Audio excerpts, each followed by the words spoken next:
The Galactic Federation had turned warfare into an art form, specifically the art of paperwork. For 3,000 years, conflicts had been as predictable as pension contributions, and about as exciting as tax audits. Wars were scheduled 6 months in advance, casualties were calculated to the third decimal place, and surrender protocols came with more forms than adopting a pet on most civilized worlds. The War Prediction Bureau occupied 17 floors of the Federation's central administrative complex, staffed by beings whose idea of excitement was discovering a 0.01% variance in their combat projections. Their quantum computers could predict the outcome of any conceivable conflict with stunning accuracy, factoring in everything from troop morale to the statistical likelihood of equipment malfunction during the second week of hostilities. It was, by all accounts, a beautifully efficient system, civilized, orderly, boring as watching paint dry in a vacuum. The Zelthani had perfected defensive positioning to such a degree that their wars resembled elaborate chess matches played with very expensive pieces. The Vorthian Empire's military doctrine read like an instruction manual for assembling furniture, methodical, logical, and guaranteed to produce the expected result if followed correctly. Even the notoriously aggressive Krellans had learned to wage war with the precision of accountants, calculating acceptable losses with actuarial tables and scheduling their conquests around harvest seasons. Then the humans showed up. Nobody was quite sure what to make of Earth's species when they stumbled into galactic civilization, trailing debris from what appeared to be a faster-than-light accident involving duct tape and pure stubborn determination. They were bipedal, carbon-based, and possessed the unremarkable distinction of having discovered fire before philosophy, a development path that raised eyebrows among species who typically evolved in the opposite direction. The Federation's xenobiologists classified them as Category 7, harmless but loud, noting their tendency to communicate at volumes that suggested imminent danger even when discussing lunch plans. Their technology was fascinatingly backwards, their diplomacy resembled controlled shouting matches, and their concept of personal space was apparently measured in astronomical units. More concerning was their complete inability to follow simple instructions. Present a human with a clearly marked path from point A to point B, and they would inevitably end up at point Q, insisting they had taken a shortcut and wondering why everyone seemed so surprised. The Federation Council assigned them a small cluster of systems in the galactic backwoods, the kind of real estate typically reserved for species still figuring out agriculture. It was assumed they would spend the next few centuries developing proper civilization, learning to fill out forms in triplicate, and gradually understanding that galactic society functioned on the principle that everything had its proper place and procedure. This assumption lasted exactly 47 standard days. The border dispute began as most galactic conflicts did, with a filing error. The hegemony of distant worlds, a mid-tier power with delusions of grandeur and an impressive collection of military regulations, claimed sovereignty over 3 systems that the humans had been enthusiastically strip mining for rare minerals. The humans, it seemed, had been operating under the quaint notion that finding something meant you could keep it, a concept that violated approximately 4,000 years of established galactic law. The hegemony filed the appropriate territorial dispute Form 77D, attached the required 3,847 supporting documents, and submitted their claim through proper channels. The War Prediction Bureau's computers hummed contentedly as they processed the data. Human military capability negligible, hegemony advantages overwhelming, probable duration 4.7 standard cycles, expected outcome complete human capitulation with 97. The hegemony's supreme military coordinator, a being whose multiple eyes had evolved specifically for reading fine print,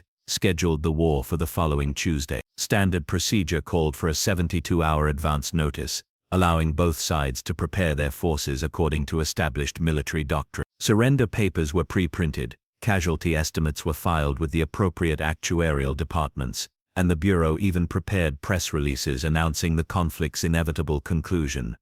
Tuesday arrived with the kind of punctuality that made bureaucrats weep with joy. The hegemony's fleet moved to the designated coordinates, their commanders consulting battle plans that had been refined through centuries of predictable warfare. Their troops took positions according to tactical manuals written by beings who had never encountered a species that considered impossible to be more of a suggestion than a fact. The humans were supposed to arrive at 0800 Standard Galactic Time, neatly arrayed in conventional battle formation, ready to be efficiently defeated according to the projections. Instead, they were nowhere to be found. The hegemony waited. Their commanders checked their timepieces, consulted their battle plans, and wondered if perhaps the humans had gotten lost. At 0847 they received a transmission from Earth's military representative, a gruff-voiced individual who seemed to be eating something crunchy while he talked. "Yeah, about that war thing," the humans said between what sounded like bites of some kind of snack food. "We're running a little late. Traffic was murder getting off-world. Give us, maybe another hour." The Supreme Military Coordinator's primary thinking organ throbbed with confusion. They were in the middle of empty space. There was no traffic in empty space. There couldn't be traffic in empty space. An hour became 2, 2 became 4. By evening, the hegemony's forces were still waiting at the appointed coordinates while their opponents remained conspicuously absent. The War Prediction Bureau's computers began displaying error messages they had never been programmed to show. It was, the Supreme Military Coordinator realized with growing dread, going to be one of those wars. The humans finally arrived on Wednesday. Not at the designated coordinates, mind you. That would have been far too sensible for a species that had apparently learned military tactics from caffeinated toddlers with attention deficit disorders. Instead, they materialized precisely where the hegemony's supply depot was supposed to be secure, protected, and most importantly, several million kilometers away from any possible combat zone. The depot's commander, a methodical being whose species had evolved from creatures that sorted pebbles for recreation, watched in mounting horror as human vessels descended like a swarm of particularly aggressive insects. The ships themselves defied every principle of aesthetic engineering the galaxy had developed over millennia.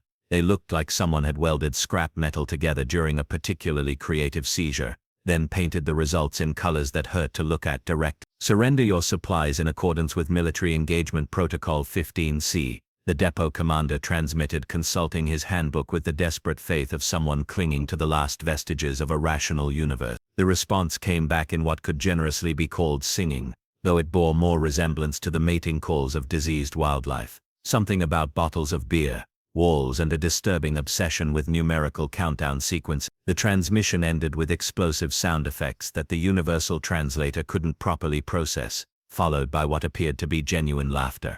Then the humans opened fire, not with the precision targeting arrays and calculated volleys that civilized warfare demanded. They shot at everything that looked vaguely important, several things that were clearly decorative, and at least one communications array that hadn't been used in decades but apparently offended them aesthetically. Their weapons discharged in patterns that defied tactical analysis, sometimes in coordinated strikes, sometimes randomly, and occasionally in what appeared to be artistic arrangements that spelled out rude words in three-dimensional space. The depot fell within 6 minutes. The handbook said it should have lasted at least 14 hours. Supreme Military Coordinator Hex 9 received the report while standing in his command center, surrounded by displays showing tactical projections that had become increasingly useless over the past 48 hours. The War Prediction Bureau's computers were now producing error messages in languages that predated galactic civilization, and one terminal had begun playing what sounded suspiciously like human music. "They're not following the protocols," his chief tactical analyst reported, all 4 of his species' arms gesticulating wildly. "They're not even acknowledging that protocols exist. Yesterday they responded to our formal battle challenge with something called a meme that our xenolinguists are still trying to decode." Hex 9 stared at the battlefield displays, watching human forces move in patterns that resembled less a military formation and more a case study in organized chaos theory. "What are their strategic objectives?" "Unknowns. They appear to be attacking our supply lines, our communication networks, and our recreational facilities with equal enthusiasm. This morning they captured an entire moon we were using as a strategic reserve depot." "How did they find it?" "Those coordinates were classified beyond top secret. They got lost, sir. They were trying to reach the bathroom facilities on Mining Station Gamma 7, and took what they called a wrong turn at Albuquerque. We're still not sure what an Albuquerque is, but our intelligence division is investigating." The tactical displays updated, showing new human positions that made no sense according to any known military doctrine. They had somehow positioned themselves simultaneously behind the hegemony's forward positions, above their defensive perimeters, and in several locations that violated basic principles of space-time geometry. "Sir?" another analyst interrupted, his voice carrying the particular strain that came from trying to explain the impossible to superior officers. The humans have just transmitted another communication, a surrender offer. No, it appears to be a recipe for something called barbecue ribs and an invitation to what they term a cookout on the surface of planet Valdris 3. That planet is still under siege. Yes, sir. They are apparently planning to have their cookout in the middle of our defensive position. They've also requested that we bring something called potato salad, and promised to provide what they call cold beverages. Hex 9 felt something that his species had never evolved to experience, the existential dread of realizing that one's entire worldview was fundamentally flawed. The humans weren't just ignoring military protocol, they were treating warfare like some kind of social gathering with explosives. The next 72 hours dissolved into a cascade of increasingly surreal encounters. Human forces would appear at seemingly random locations, accomplish impossible objectives through methods that defied analysis, then vanish before anyone could properly document what had happened. They turned reconnaissance missions into treasure hunts, converted defensive positions into what appeared to be recreational facilities, and somehow convinced an entire hegemony garrison to switch sides after what intelligence reports described as an impromptu dance-off. The War Prediction Bureau's quantum computers finally gave up entirely and began displaying messages like "Have you considered a career in agriculture?" and "Error 44 logic not found." Most disturbing of all was the humans' apparent immunity to psychological warfare. The hegemony deployed their feared despair projectors, devices that had ended 17 previous conflicts by broadcasting existential dread directly into enemy minds. The humans responded by broadcasting something back that their translators identified as rickrolling, a form of weaponized music that caused 3 hegemony commanders to voluntarily surrender just to make it stop. "Perhaps," suggested the chief tactical analyst during what had become daily crisis meetings, "we should try negotiating." Negotiating requires rational actors operating under shared assumptions. Hex 9 replied, watching a report that claimed humans had somehow converted a battleship into what appeared to be a mobile entertainment venue. "These beings operate under no assumptions we recognize." "Then what do you suggest, sir?" Hex 9 looked at the displays showing human forces scattered across 17 star systems in patterns that resembled abstract art more than military positioning. They were winning battles they shouldn't have been able to find, capturing objectives that didn't exist on any map, and treating the entire conflict like an elaborate game whose rules they were making up as they went along. The war that was supposed to last 4.7 standard cycles was now in its 8th cycle with no end in sight. The hegemony's carefully structured military hierarchy was developing stress fractures as officers struggled to maintain sanity while fighting an enemy that appeared to have evolved beyond the need for logical thought processes. "Sir," the analyst prompted, "send a message to High Command," Hex 9 said finally, his voice carrying the weight of someone whose worldview had collapsed and been replaced with something that hurt to contemplate. "Tell them we may need to revise our strategic assumption." "What should we tell them about the humans' capabilities?" Hex 9 watched another display update, showing human forces somehow attacking from inside their own supply depot, while simultaneously defending positions they had never occupied. "Tell them," he said slowly, "that we appear to be fighting a war against beings who have weaponized the concept of confusion itself." The analyst dutifully began composing the report, though he privately wondered if High Command would believe it. After all, who could possibly imagine that an entire species could function without following basic logical principles? In the depths of space, human laughter echoed across communication channels, followed by more of that terrible singing about bottles and walls. By the 15th cycle, the hegemony's High Command had developed what their medical officers diplomatically termed acute strategic anxiety disorder. The symptoms included involuntary twitching when viewing tactical displays, an irrational fear of communication arrays, and a tendency to hide under desks whenever someone mentioned the word human. The Federation's War Prediction Bureau had been quietly disbanded after their quantum computers achieved sentience just long enough to file formal complaints about working conditions, then promptly emigrated to a dimension where mathematics made sense. The replacement bureau consisted of 3 very drunk statisticians and a fortune-telling machine that had been repurposed from a casino. Supreme Military Coordinator Hex 9 stood in what remained of his command center, contemplating the tactical displays that now resembled abstract art installations more than military intelligence. His chief analyst had been replaced 17 times, not due to incompetence, but because each successor had eventually started speaking in riddles and claiming they could hear the sound of human logic breaking the fundamental laws of physics. "Status report," Hex 9 requested. Though he had learned to brace himself for the inevitable impossibilities, the humans have captured the fortress of eternal vigilance, reported his current analyst, a young officer whose species was renowned for their unshakable calm. They accomplished this by convincing the fortress's artificial intelligence that it was actually a cruise ship, and that the garrison was on vacation.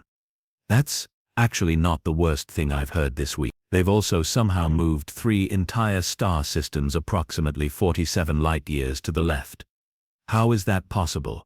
According to our physics department, it isn't. According to our human affairs specialists, the humans filed the appropriate paperwork with the universe and threatened to leave bad reviews if their request was denied. Hex 9 rubbed what passed for his temples among his species. The humans had been fighting this war for cycles now, and their tactics had evolved from merely incomprehensible to actively defying several fundamental constants of reality. They had weaponized bureaucracy, militarized customer service complaints, and somehow convinced entropy itself to take a coffee break during crucial battles. What about the deterrent protocol? The analyst's calm finally cracked, revealing the particular strain of someone who had spent too long trying to explain the unexplainable. High Command authorized the deployment of the ultimate strategic deterrent 3 cycles ago. The ultimate strategic deterrent was the hegemony's final option, a weapon so devastating that merely describing its capabilities had ended 14 previous conflicts. Enemy species typically surrendered immediately upon learning that the hegemony possessed technology capable of converting entire solar systems into abstract concepts. It was less a weapon and more a polite suggestion that continued resistance might result in one's existence being filed under pending deletion. And the human response? They sent back a video message, the analyst said, his voice carrying the particular exhaustion of someone who had witnessed the impossible become routine. The entire human military command was visible, and they appeared to be, "Sir, I'm not sure how to phrase this profession. Just tell me."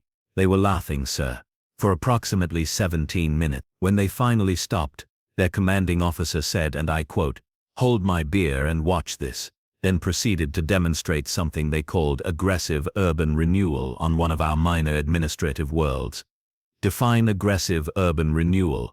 They renovated the entire planet. Without permission, they added parks, improved the transportation infrastructure, and installed what they claimed were better coffee shops. The population is reporting a significant improvement in quality of life, and property values have increased by 40%. Hex 9 stared at the display showing the transformed world, its cities now gleaming with human architectural improvements that somehow managed to be both aesthetically pleasing and structurally impossible. They renovated a planet. Yes, they also left a note apologizing for the construction noise and a gift basket containing something called homemade cookies for the planetary governor. This is warfare. The psychology division believes the humans may not actually understand that they're in a war, sir. Flux Prime's latest report suggests they think this entire conflict is some kind of elaborate team-building exercise.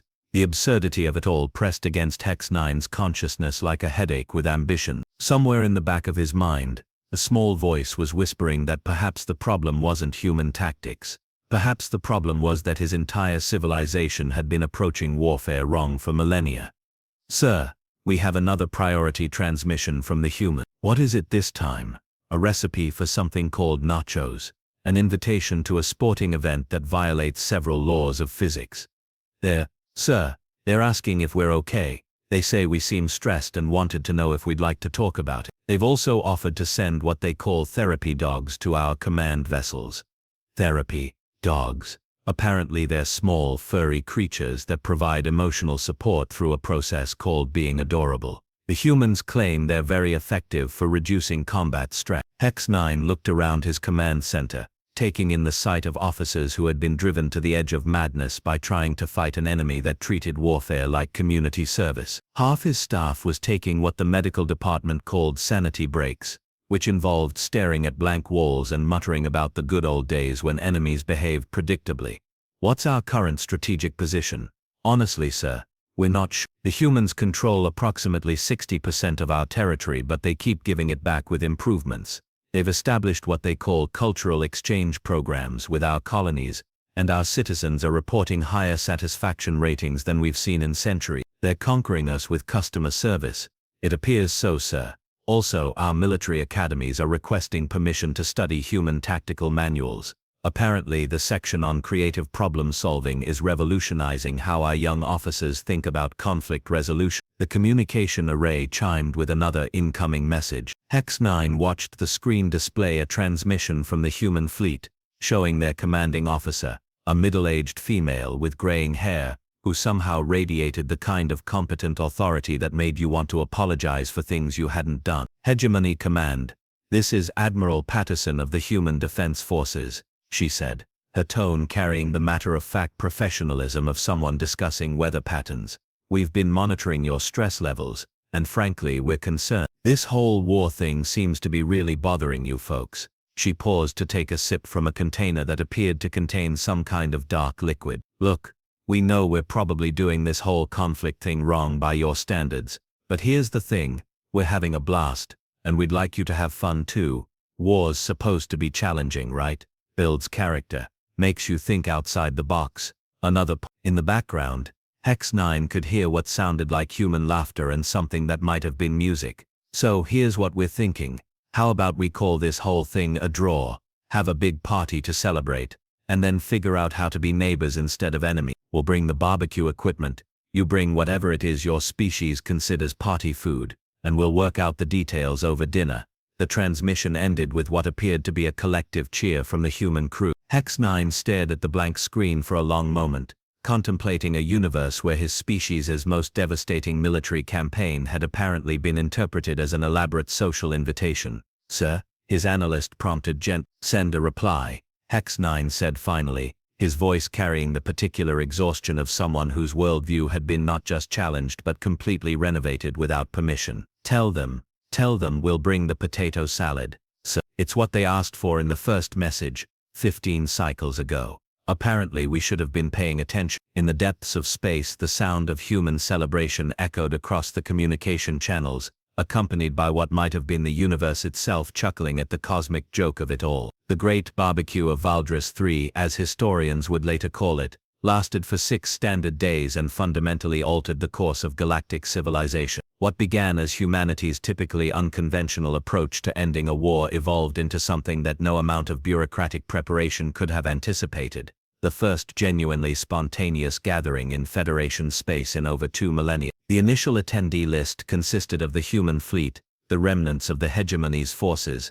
and approximately 3 billion very confused civilians who had been expecting either glorious victory or crushing defeat, not an invitation to a potluck dinner with live music. By the second day, word had spread through hyperspace communication networks, and ships began arriving from across the galaxy, not to witness the conclusion of a war, but to experience something that had become mythical in their rigidly structured society, an unscheduled event. Admiral Patterson, who had somehow become the de facto host of what was arguably the largest unauthorized gathering in galactic history, moved through the crowds with the easy competence of someone who had organized church socials that turned into 3-day festivals. She carried a clipboard that contained no forms, filed no reports, and operated on the revolutionary principle that if people were having fun, the event was successful. Never seen anything like it, she commented to Supreme Military Coordinator Hex 9, who had arrived at the party still wearing his ceremonial battle armor, but carrying a covered dish that smelled suspiciously of something the humans called mac and cheese. Your people really know how to make a casserole that violates several laws of physics.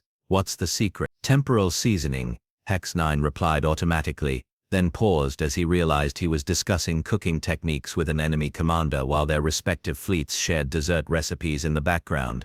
This is highly irregular, best kind of regular there is, Patterson said, making a note on her clipboard that appeared to be a grocery list rather than a military document. Irregular keeps life interesting. Speaking of which, your quantum specialists and our engineers have been collaborating on something they're calling practical impossibility theory.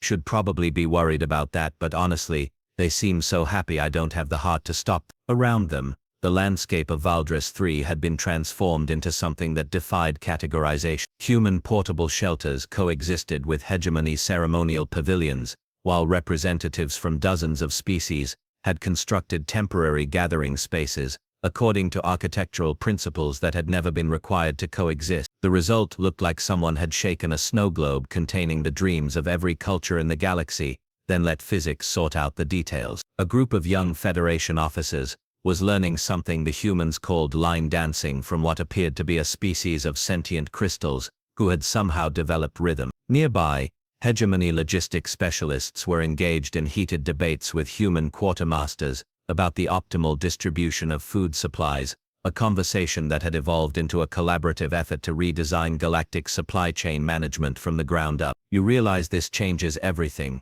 Hex 9 said, watching a child from his species chase a human therapy dog through a crowd of laughing beings from 17 different worlds. Changes what? Patterson asked, though her tone suggested she understood exactly what he meant. The entire basis of our civilization. We've spent 3,000 years perfecting the art of predictability. Wars were scheduled, outcomes were calculated. Society functioned because everyone understood their role and followed established procedure. He gestured toward the chaotic festival surrounding them.